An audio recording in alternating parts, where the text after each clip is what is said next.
to set the Lady Bracknell? Yes, sir. Are you of the opinion this is a suitable display of tea and sandwiches for a marriage engagement? I believe it is very suitable, sir. Although, I have only been married once. That was a consequence of a misunderstanding between myself and the other person. I'm not too sure I'm very much interested in your family life, Mary. No, sir. It is not a very interesting subject. I never think of it myself. Naturally, I'm sure. Thank you, Mary. That'll do. Thank you, sir.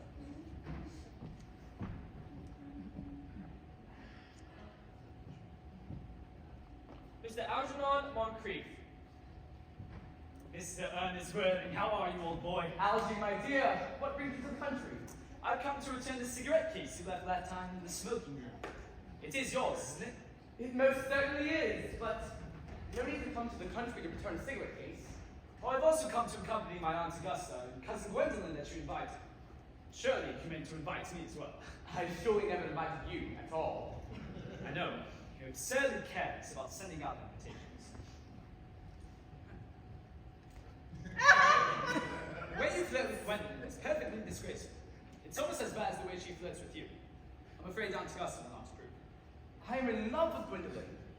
I've invited her to the country expressly to propose to her. You act as if you're already married to her, and I don't think you will ever be. Why on earth do you say that? Well, I don't give my consent. Your consent? My dear fellow, Gwendolyn is my first cousin, and before I allow her to marry you, we'll have to clear up the whole question of Cecily. Cecily, so that's why you're here. I couldn't help but notice the inscription in your cigarette case. From little Cecily, with her fondest love, to dear Uncle Jack. Now why on earth does your niece Cecily call you Uncle Jack when your name is Ernest? Well, it's a very ungentlemanly thing to read a private cigarette case. But if you must know, my name isn't Ernest, it's Jack. But you've always told me it was Ernest. You answer to the name of Ernest. You look as if your name is Ernest. You're the most Ernest-looking person I've ever seen in my life. Well, my name is Ernest in town and Jack in the country. Aha. I've always known you as being a confirmed and secretive bummerist, and I'm quite sure of it now. What do you mean? I will reveal to you the meaning of that incomparable word as soon as you tell me why you're Ernest in town and Jack in the country. The late Mr. Thomas Cardew, who adopted me when I was a young boy, made me in his will guardian to his grandmother, Miss Cecily Cardew. Cecily, who addresses me as uncle for motives of respect that you cannot possibly appreciate, lives here under the charge of her admirable governess, Miss Prism. Yes. Why Ernest in town and Jack in the country? As a guardian, one has to adopt a high moral tone on all subjects. It is one's duty. And as a high moral tone can hardly conduce very much to either one's health or happiness, in order to keep the town, I pretend to have a younger brother by the name of Earnest, who lives in town and gives the most dreadful scrapes. That is the whole truth, both pure and simple. The truth is rarely pure and never simple. What you really are is a bummerist. You're one of the most advanced bummerists I've ever met. What do you mean? See, you have invented a younger brother by the name of Earnest, in order that he may come to town whenever you choose. I have invented an impermanent invalid by the name of Bunbury, in order that I may come to the country whenever I want. Bunbury is perfectly invaluable. I'm not a Bunbury at all. If Gwendolyn accepts me, I'm going to kill my brother. Actually, I think I'll kill him in any case. Cecily's a little too interested in him. It's rather a bore. So I'm going to kill my brother Ernest, and I advise you to do the same thing with your your friend who has the absurd name. Nothing will ever induce me to part with Mr. Bunbury. Lady Bracknell and Miss Gwendolyn Fairfax. Quickly, Mary, set this pattern aside. Yes, sir. Good afternoon, Algernon. What a pleasant surprise. I do hope you are behaving well. I am feeling very well, thank you. That's not quite the same thing. In fact, the two rarely go together. Oh my, you're looking smart. I'm always smart. Am I not, Mr. Worthing? You are quite perfect, Miss Fairfax. Oh, I hope I am not that. It would leave no room for developments. And I intend to develop in many directions. Mr. Worthing, I will have a cup of tea and one of those nice cucumber sandwiches you promised me. Certainly. The cucumber sandwiches. Merriman, where are they? Sir? The cucumber sandwiches. I ordered them specially. The platter is at escort Lady Bracknell inside, and prepare all the refreshments she so rightfully deserves. Yes, sir. Join me, Algernon. We can discuss our dinner plans for Saturday. Oh, I'm afraid I'm not able to join you. It comes as a great distress to me, but I just received a telegram from my dear friend Bunbury, who is very ill, and they think I should be. This Mr. Bunbury seems to suffer from curiously bad health. Yes, Bunbury is a perfect invalid. Well, I must say, Algernon, that I think it is high time that Mr. Bunbury decide whether he is going to live or die. Yes, I will talk to him as soon as I can, if he is conscious. Thank you, Algernon. It is very thoughtful of you. Gwendolyn, join me for sandwiches. Right behind you, Mama. Charming day has been, Miss Fairfax. Don't talk to me about the weather, Mr. Worthing. Whenever people talk to me about the weather, I always feel quite certain they mean something else, and that makes me nervous. Well, I do mean something else. And I'd like to be allowed to take advantage of Lady Bracknell's temporary absence. I would certainly advise you to do so. Miss Fairfax, ever since I met you, I've admired you more than any girl that I've ever met. Since I met you. Oh, I'm quite unaware of the fact I've always longed to be loved by someone of the name of Earnest. There is something in that name that inspires absolute confidence. The moment Algernon told me he had a friend called Earnest, I knew I was destined to love you. Oh, you really love me, Gwendolyn? Passionately. But, darling, you don't mean to say that you couldn't love me if my name wasn't Ernest? But your name is Earnest. Yes, I know it is, but supposing it was something else. I don't think the name suits me at all. It suits you perfectly. It's a divine name. It has a music of its own. It produces vibrations. Well, really, Gwendolyn, I must say that there are much other nicer names, like the name of Jack, for instance. That's a very charming name. Oh no, there is hardly any music in the name of Jacques at all. It produces absolutely no vibrations. The only name is Earnest. Gwendolyn, we must get married at once. Married? Well, you know that I love you, and you've led me to believe that you are not absolutely indifferent to the thoughts of me. I adore you, but you haven't proposed to me yet. Well, may I do so now? I think it's an admirable opportunity, and to spare you any possible disappointment, Mr. Worthing, I think it's only fair to tell you quite frankly beforehand that I fully intend to accept you. Gwendolyn, will you marry me? Of course I will. I hope that you will always look at me just like this, especially when there are other people present. Right, that's immediately. It is most indecent. Oh, me and Mr. Worthing are engaged. Excuse me, but you are not engaged to anyone. When you do become engaged, I or Lord Bracknell, should his health permit him, will inform you of the fact. And now, Mr. Worthing, I have a few questions to put to you. Gwendolyn, wait in the carriage. But Mama. In the carriage!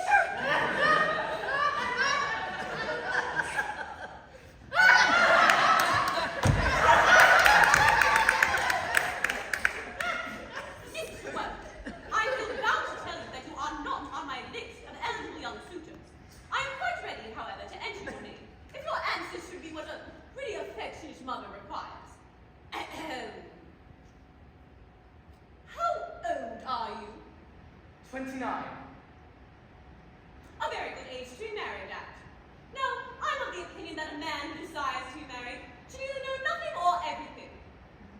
Which do you know? I know nothing, Lady Bracknell. I am pleased to hear it. I do not approve of anything that tampers with natural ignorance. Ignorance is like a wild, exotic fruit. Touch it and the bloom is gone. Are your parents living? I have lost both of my parents. Mr. Worthing, to lose one parent may be regarded as misfortune. To lose both looks like carelessness. Who was your father? I'm afraid I did not know. I said that I had lost my parents, but it would be nearer to the truth to say my parents seemed to have lost me. I don't know who I am by birth. I was found. Found? Yes, Lady Bracknell, I was found. The late Mr. Thomas Cardew, a gentleman of very kindly and charitable disposition, found me and gave me the name of Worthing, because he happened to have a ticket for the town of Worthing as park that time. Where did the charitable gentleman with the ticket find you? In a handbag. A handbag? Yes, Lady Bracknell, I was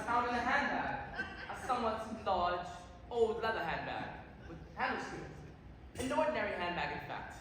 It was given to him in mistake for his own when found in the cloakroom at Victoria Station. Mr. Worthing, to be born, or at any rate bred in a handbag, whether it had handles or not, seems to me to display a contempt for the ordinary decencies of family life. Well, what would you advise me to do? I would strongly advise you, Mr. Worthing, to acquire some relations as soon as possible, and to make a definite effort to produce at least one parent of either sex before the season is quite over. Well, I'm not sure I can manage to do that. I can get the handbag in a moment. It's there in my dressing room. I think that's satisfying, Lady Bracknell. Lisa, what is it to do with me? You really think that I would allow my only daughter, raised with the utmost care, to form an alliance with a handbag?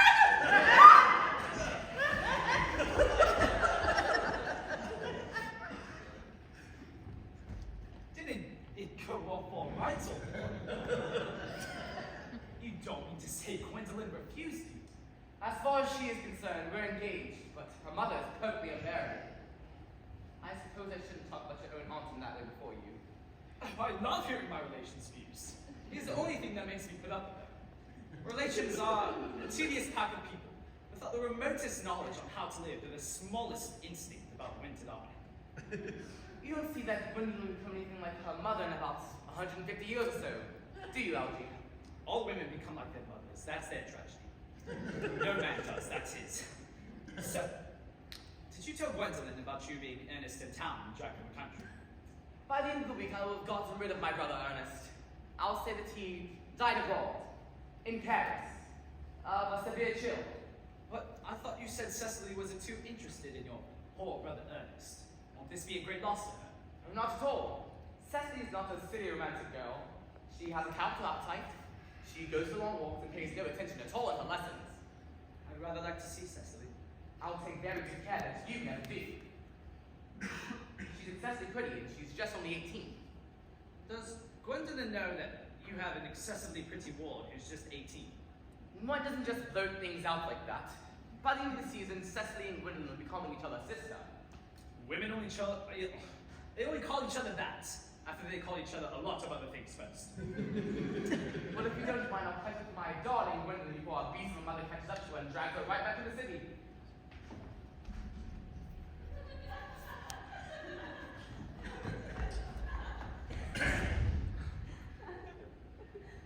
Thank you, sweet Cecily. I wish Uncle Jack would allow his poor, unfortunate brother Earnest to come to the country sometime. We might have a good day over him, Miss Prism. I'm sure you certainly would. Oh no, I don't think that even I can produce an effect on a character that, according to his own brother's admission, is irretrievably weak and vacillating. Besides, I am not in favor of the modern trend of turning bad people into people at a moment's notice. As a man sows, so shall he reap. I don't see why you keep a diary at all, Cecily. In order to enter the wonderful secrets of my life, if I didn't write them down, I should probably forget all about them. No, memory, my dear Cecily, is the diary in which we all carry about with us. Yes, but it usually chronicles the things that have never happened and couldn't possibly have happened. These speculations are pointless. I think I will continue to have a stroll. Besides, I have a headache, and I think a walk might do me some good.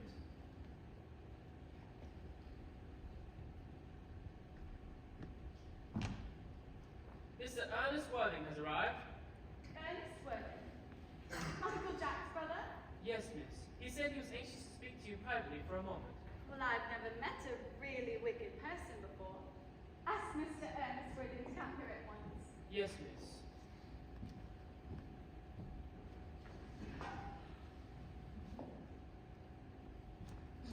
You must be my cousin Cecily. You must be mistaken. I am your cousin Cecily, and you are my wicked cousin Ernest. Oh, I'm not wicked. You mustn't think that. If not, then you have certainly been deceiving us all in a very inexcusable manner. I hope you have not been leading a double life, pretending to be wicked but being really good all the time. That would be hypocrisy. Well, now that you mention this subject, I have been a little bad in my own way. I do not think you should be so proud of that. though I am sure it must have been very pleasant. It's much more pleasant being here with you. I know Uncle Jack wants to speak with you about your immigrating. My what? Uncle Jack is sending you to Australia. Australia? I'd sooner die.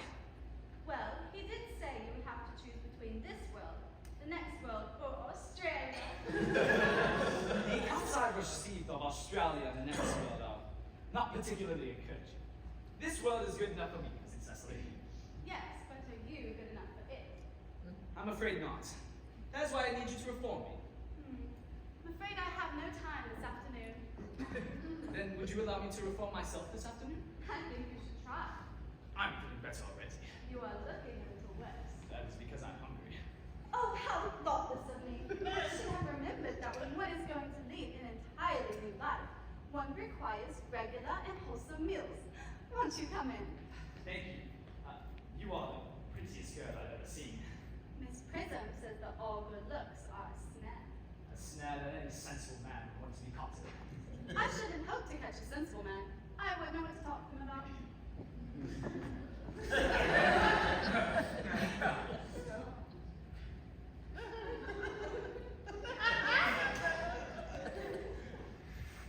Why are you dressed in that manner? I trust this garb of woe has not betokened some terrible calamity. My brother, More shameful debts and extravagance. dead, Your brother is dead. quite dead. Like a dead, I offer you my sincere condolence. You have at least the consolation of knowing you're always the most forgiving and generous of brothers.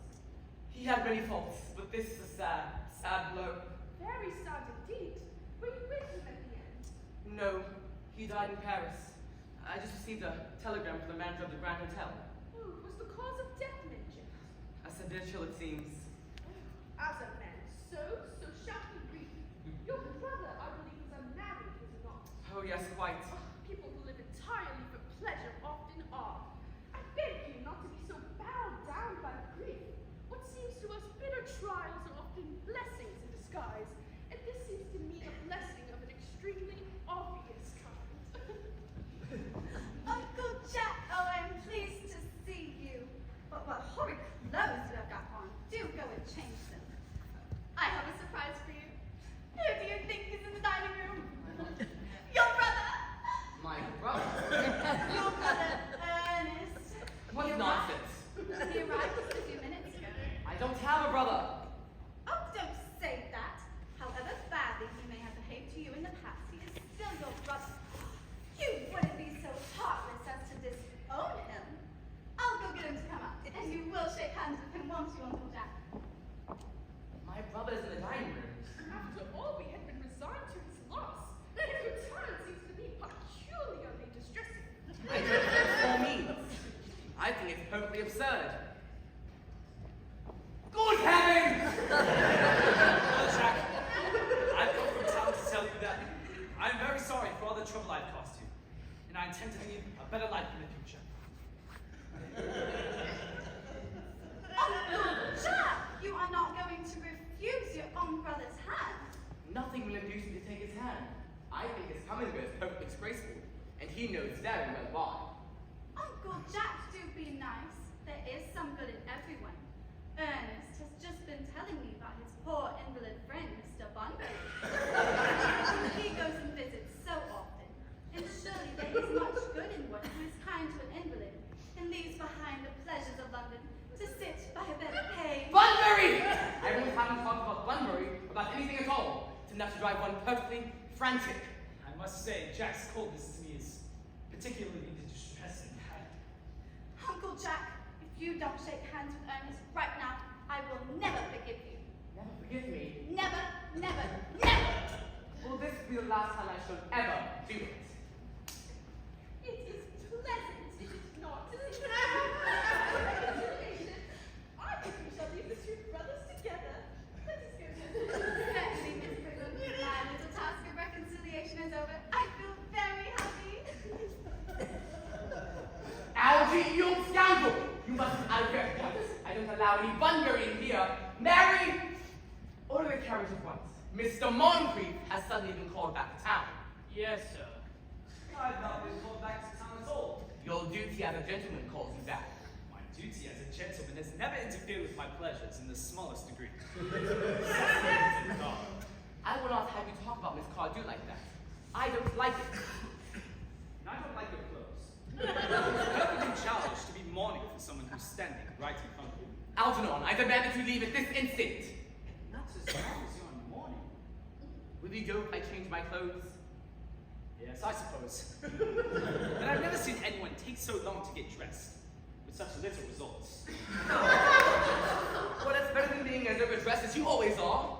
Well, I make up for being overdressed as always being educated.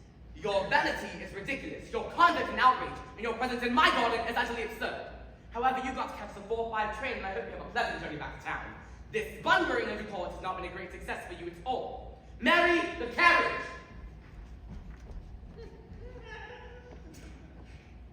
Oh, I thought you were with Uncle Jack.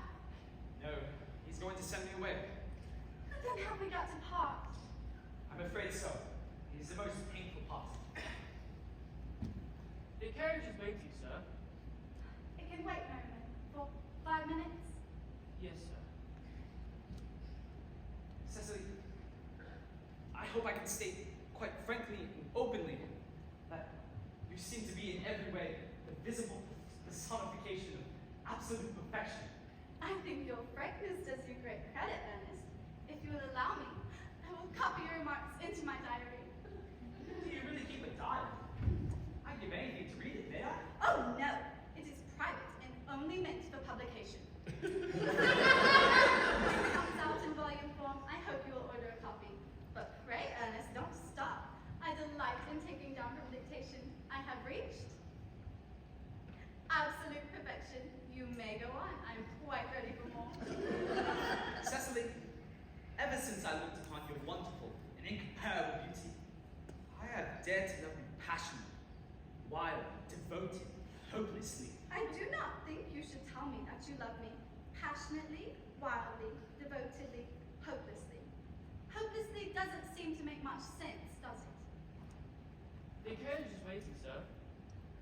Tell it to come around next week. Same hour. Yes, sir. Cecily, you will marry, won't you? Of course. I've been engaged for the last 3 months. The last month. It will be exactly 3 months on Thursday. When did this engagement occur? Well, ever since dear Uncle Jack first confessed to us that he had a younger brother who was very wicked and bad, you have formed the chief topic of conversation between myself and Miss Prism. And of course, a man who is much talked about is always very attractive. I dare say it was foolish of me, Ernest, but I fell in love with you. Darling, and when did this engagement happen? On the 14th of February last, worn out by your entire ignorance of my existence, I determined to end the matter one way or the other, and after a long struggle with myself, I accepted you under that dear old oak tree over there. It has always been a girlish dream of mine to love someone whose name was Earnest. There is something in that name that inspires absolute confidence. I pity any poor married woman whose husband is not called Earnest. Darling, but suppose my name wasn't Ernest. Like, what if my name was Algernon, for instance? But I don't like the name Algernon. My sweet, loving darling, I don't see why you should oppose to the name of Algernon. If my name was Algie, couldn't you love me? I might respect you, Ernest. I might admire your character. But I fear I could not give you my undivided attention. I need to speak to my brother on some very important business. Considering we have been engaged for the last 3 months, and I have only just now met you today for the first time, I find it rather difficult that you would leave me. I'll be back.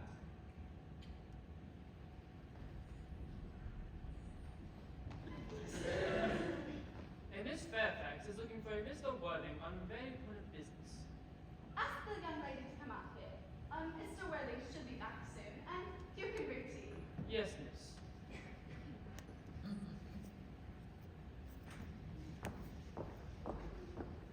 Oh, allow me to introduce myself. My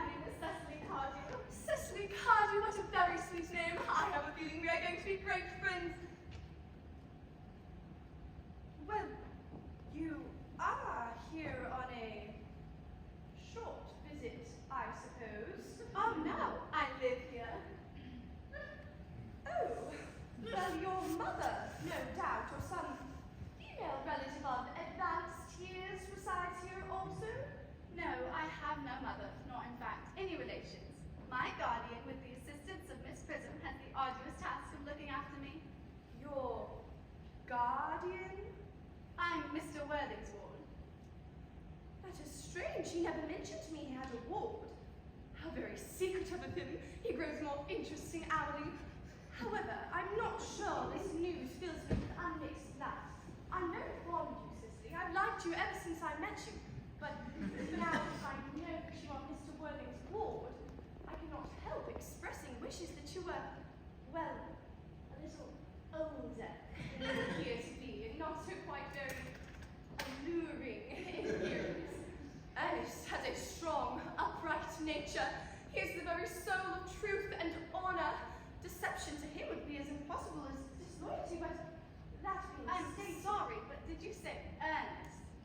yes. Oh, it is not Mr. Ernest Worthing who is my guardian. It is his brother, his elder brother. Ernest never mentioned to me he had a brother. I'm sorry to say, but they have not been on good terms for very long. Oh, that accounts for it. It would have been terrible if any cloud had come across a friendship like ours, but it not. Gwendolyn, there is no reason why I should make a secret of it to you, but Ernest and I are engaged to be married.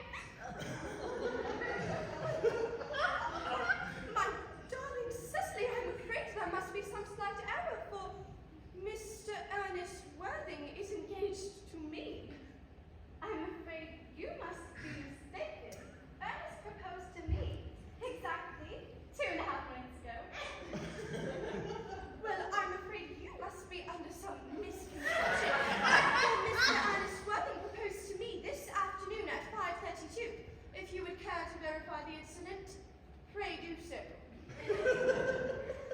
I'm sorry, Miss Cardew, if it is any disappointment to you, but I'm afraid I have the prior claim. Well, since Ernest has proposed to you, he has clearly changed his mind. If the poor fellow has been entrapped in some shallow engagement, I shall consider it my duty to rescue him, and with a firm hand. Do you suggest, Miss Fairfax, that I entrapped Ernest into an engagement? How dare you! How dare you!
not go. Gwendolyn, dog, you came back. Wait! Are you engaged to be married to this young lady? To Cecily? Oh, good heavens, no. What could have put such an idea into your pretty little head? Thank you. You may kiss me.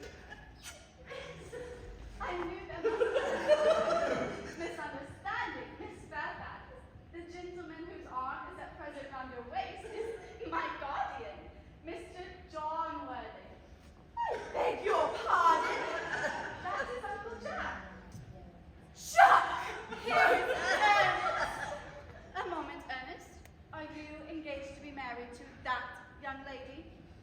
What's her name? No!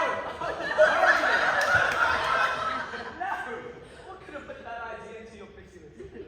Thank you. You may. Well, Miss Cardew, I knew there must be some slight error, for the man who's currently embracing you is my cousin, Algernon Moncrief. Algernon Moncrief? Oh! Are you called Algernon? I cannot deny it. And are you really called Jack? I could deny it if I liked, but I won't. My name is certainly Jack. It's been Jack for years.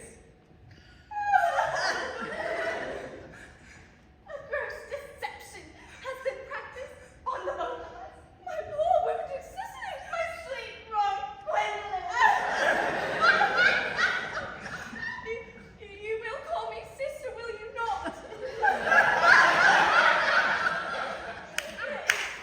Just one question I would like to be allowed to ask my guardian. An admirable idea. Mr. Worthing, there is one question we would like to be allowed to put to you. Where is your brother Ernest?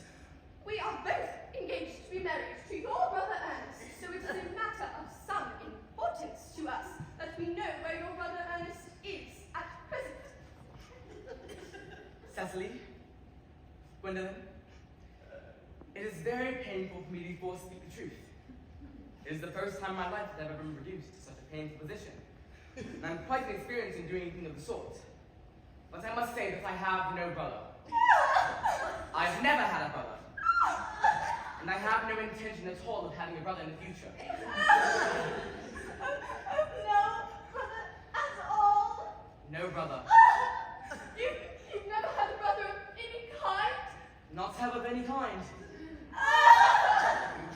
Then, my dear Cecily, I fear it is quite clear that neither of us is engaged to be married to anyone. No, it is certainly not a very pleasant position for a young girl to suddenly find herself in, is it? Let us go to the house. They will not dare follow us in there. No, men are so cowardly, aren't they? This ghastly state of things is what you call bunburying, I suppose. Yes, and a perfect Bunbury it is. The most wonderful Bunbury I've ever had in my life. But you've no right whatsoever to bunbury here.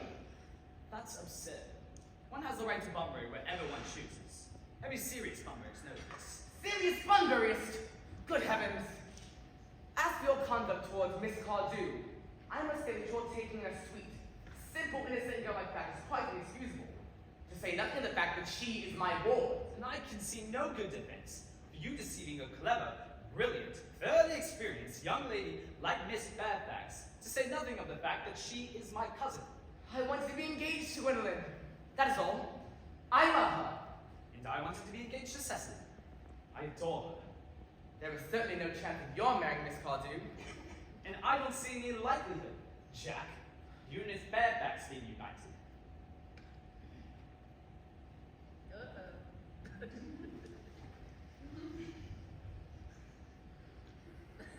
How can you sit there, calmly him up and we're in this world of trouble? I can't make out.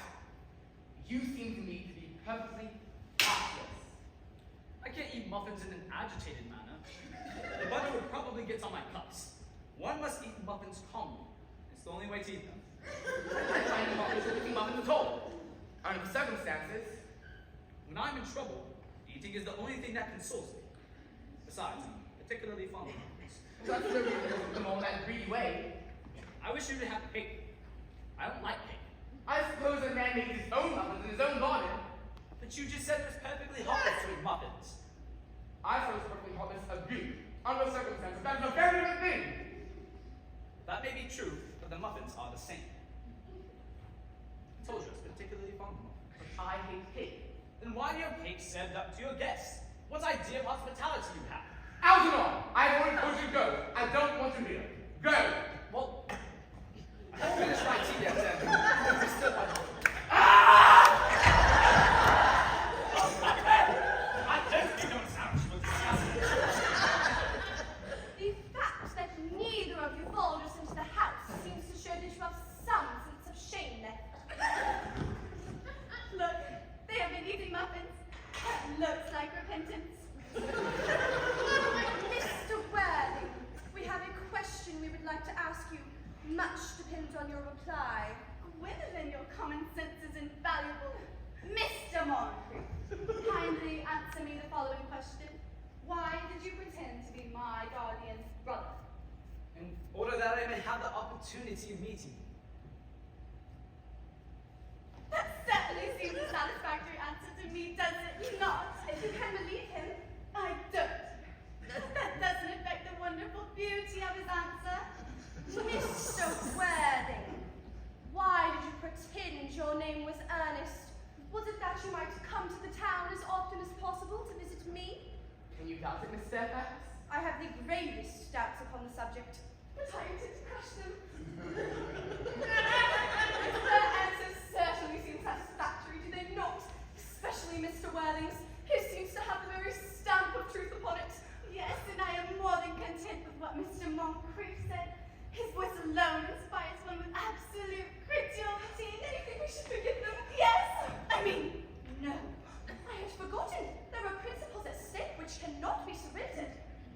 Which of us is to tell them? The task is not a pleasant one. Could we not both speak at the same time? Wonderful idea. I nearly always speak at the same time as other people. Could you have from me? Certainly. One, two, three. Your given names are still an insuperable barrier. That is all. That's all. But we can change them. You would do that? Of course. We hate our names. Anything for you. Ahem. Lady Bracknell. Wait a minute. What is the meaning of this? Me and Mr. Worthing are engaged. Excuse me, but you are nothing of the sort. Algernon, is this the house where your invalid friend Mr. Bunbury resides? Bunbury? No, Bunbury doesn't live here. In fact, Bunbury died. Died? When did he die? His death must have been extremely sudden. Yes, I killed Bunbury this afternoon. Die? What did he die of? Bunbury, he was found out. And the doctors, they found out that Bunbury could not live, so Bunbury died. He seems to have great confidence in the opinion of his physicians. I am glad, however, that he made up his mind to some definite course of action and did so under proper medical advice. And now that this Mr. Bunbury is out of the way, Mr. Worthing, might I ask you who that young person is whose hand my nephew Algernon is holding in a manner that seems quite unnecessary? That is Miss Cecily Cardew, my ward. Me and Cecily are engaged, Aunt Augusta. I beg your pardon. Mr. Moncrief and I are engaged to be married, Lady Bracknell. The number of engagements going on around here seems to be quite above the proper average. Mr. Worthing, is this Cardew related to any of the larger railway stations in London? I merely desire information. Until this morning, I had no idea there was any persons or families whose origin was a terminal. I had my possession that you would be pleased to hear. Certificates of Cecily's birth, baptism, whooping cough, registration registration, vaccination, confirmation, and the measles, both the English and German variety. I'm quite proud of an incident I see. I do not approve of premature experiences. Come now. The time approaches for our departure. This way. As a matter of form, I had better ask if Miss Cardew has any small fortune. Only about £130,000 in the bank. It was so nice to have seen you, Lady Bracknell. Have a good day. Just a moment, Mr. Worthing. Miss Cardew is a very attractive girl now that I really look at her. There are few girls in this present age who have pretty solid qualities that last and improve with time. We live in a, I regret to say, age of surfaces. Come here, sweet child. Kindly turn to the side. Yes, just as I expected. Algernon, there are distinct social possibilities in Miss Cardew's profile. Cecily is a sweet, sweet girl. I don't give sense about social possibilities. Never speak disrespectfully of society, Algernon. Only those who can't get into it do that. Well, I suppose I must give my consent. Thank you, Aunt Augusta. You may kiss me. Thank you, Lady Bracknell. The marriage, I think, had better take place rather soon. I do not approve of long engagements. They give people the opportunity of finding out each other's character before marriage, which I never think is advisable. Pardon me for interrupting, Lady Bracknell, but this marriage is quite out of the question. As Cecily's guardian, I must approve of her marriage before she's of the age of consent. And that consent I absolutely decline to give. Upon what grounds, might I ask? Algernon is an extremely, might I say, ostentatiously eligible young gentleman. He is nothing, but he looks everything. What else could one desire? I'm afraid I do not approve his moral character. He's untruthful. Untruthful? My nephew Algernon? Impossible! I fear there can be no possible doubt about the subject. In the course of this afternoon, he succeeded in the fact of alienating my one and only ward. He subsequently stayed for tea and devoured every single muffin. What makes his conduct all the more heartless is that he knows from the first that I do not have a brother, that I've never had a brother, and that I do not intend on having a brother of any kind. Mr. Worthing, I will beg you reconsider your decision. But the matter is entirely in your own hands. Once you consent to the marriage between Gwendolyn and I will gladly allow your nephew to form an alliance with my ward. Mr. Worthing, you must know that what you ask is quite out of the question. Then a path to celibacy is all that any of us can look forward to. That is not what I require for my dear, sweet Gwendolyn. Come now, child. We've already missed 5 or 6 trains. To miss any more might expose us to Clements on the platform. Mamma, oh, Cecily, there you are. Prism! Prism! Come here! Prism! Where is that baby? 28 years ago, you left Lord Bracknell's house in possession of a parameter that contained a baby of the male sex. You never returned. A few weeks later, upon the elaborate investigations of the police department, the parameter was located in a back alley, but the baby was not there. Where is that baby? Lady Bracknell, I admit with shame that I do not know. I only wish that I did. The plain facts of the case are these. On the morning of the day that you recall, a day that is forever branded on my memory, I prepared as usual to take the baby out of its preambulator. I also had with me a somewhat old but capacious handbag, but in a moment of mental abstraction, for which I could never forgive myself. I placed the baby in the handbag and I left it in the coat room of one of the larger railway stations in London. What railway station, Miss Prism? This is a matter of no small importance to me. Victoria, the Brighton line. If you'll excuse me for a moment, I must hide my room. Gwendolyn, will you wait here for me? I will.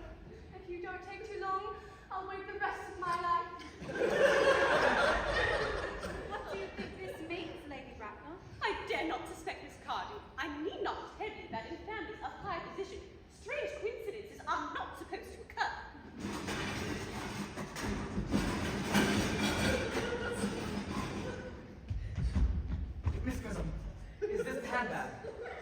Examine it carefully before you speak. It happens to more than one life resting from your answer. It appears to be mine, yes. Oh, here on the lock of my initials. I had forgotten in an extravagant mood I had had them placed there. I'm delighted to have it restored to me. It has been a great inconvenience being without it for all this time. Miss Prism, more is restored to you than this handbag. I was the baby you placed in it. Yes, Mother! I am unmarried! I forgive you, Mother! It's some error! That is the woman who can tell you who you really are. I hate to seem inquisitive, Lady Bracknell, but couldn't you kindly inform me of who I am? I'm afraid the information that I possess will not altogether please you. You are the son of my poor sister, Mrs. Moncrief, and subsequently, Algernon's elder brother. Algernon, brother? Then I have a brother after all. I mean, I've always had a brother. Cecily, how could you ever doubt it that I had a brother? Algernon, you've got to treat me with more respect, young boy. You've never behaved to me like a brother in all your life. Yes, I admit, I haven't tried, but I have been out of practice. Oh, my love, what is your given name now that you have become someone else? Oh, good heavens. I'd quite forgotten that point.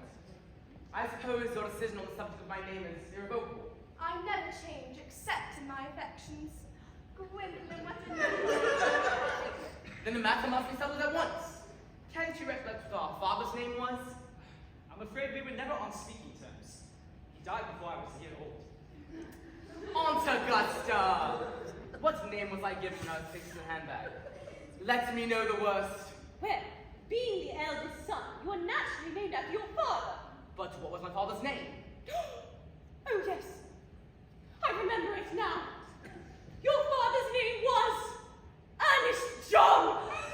I knew I had particular reason for disliking the name. Ernest John? Then my name is Earnest after all. And it's always been Ernest, and it naturally is Ernest. Oh, Gwendolyn, darling, it's a terrible thing for a man to find out that all his life he's been speaking nothing but the truth. Can't you forgive me, my love? I can, for I feel you are sure to change. Oh, my love. Oh, Gwendolyn, last. My dear nephew, you seem to me to be displaying signs of triviality. On the contrary, Aunt Augusta, for I have now realized the vital importance of being earnest.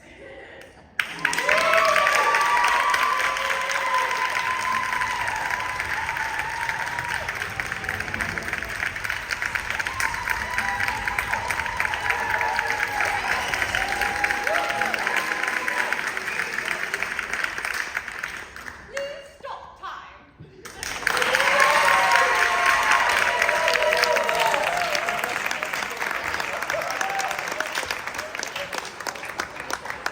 50 minutes.